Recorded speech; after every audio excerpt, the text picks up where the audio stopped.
तेरे सपनों की रानी कब आएगी तू, आई रुत मस्तानी कब आएगी तू। मैं नहीं कर दूँ तेसे बात, हथ छोड़ दे मेरो हाथ। मैं नहीं कर दूँ तेसे बात, छोड़ दे मेरो हाथ। बोल चिट्ठी की लैनी भेजी, बोल चिट्ठी की लैनी भेजी। Friends, welcome back to the channel. कैसे हैं आप लोग? आप लोगों का बहुत बहुत स्वागत है हमारे चैनल में। और आज हम आपको लेके जा रहे हैं कोटद्वार उत्तराखंड के कणु आश्रम में। कणु आश्रम माता शकुंतला यहाँ पर रहती थी। उनके पुत्र थे भरत, जिनके नाम पर हमारे देश का नाम भारत पड़ा। तो चलिए चलते हैं, आपको दिखाते हैं आज कणु आश्रम। Hello friends, welcome back to the channel. कैसे हैं आप लोग? आप लोगों का बहुत बहुत स्वागत है हमारे चैनल पे। और आज हम आ गए हैं कणु आश्रम और मेरे पीछे है नदी। ये कौन सी नदी है? ये नदी है जहाँ पर शकुंतला, जो शकुंतला थी भरत की माँ, जिनके नाम पे हमारे देश का नाम पड़ा है भारत। तो उनकी माता जो थी, उनकी अंगूठी यहाँ पर छूट गई थी। तो ये वही नदी है और इसकी पूरी स्टोरी मैं आपको आगे मंदिर में जाके सुनाऊँगी। तो फ्रेंड्स चलिए चलते हैं। और ये रूट है ऊपर आश्रम में जाने का। तो चलिए यहाँ से चलते हैं। और ये नहर आ रही है, इस नहर से यही रास्ता है जाने का ऊपर पहाड़ में। और यहाँ पर मालिनी नदी बहती है। ये है मालिनी नदी। यहाँ से जाने के दो रास्ते हैं। एक स्टेट से है, हम लोग स्टेट से जा रहे हैं।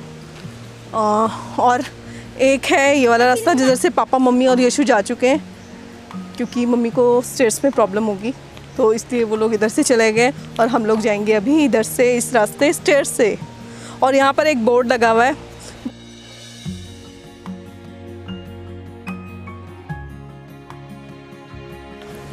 हम स्टेट्स के रास्ते जा रहे हैं। यहाँ पर बंदर भी हैं।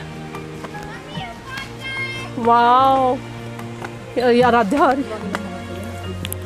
आराध्या यशु तो पहुँच चुके हैं। फ्रेंड्स, हम पहुँच चुके हैं कणु ऋषि के आश्रम में।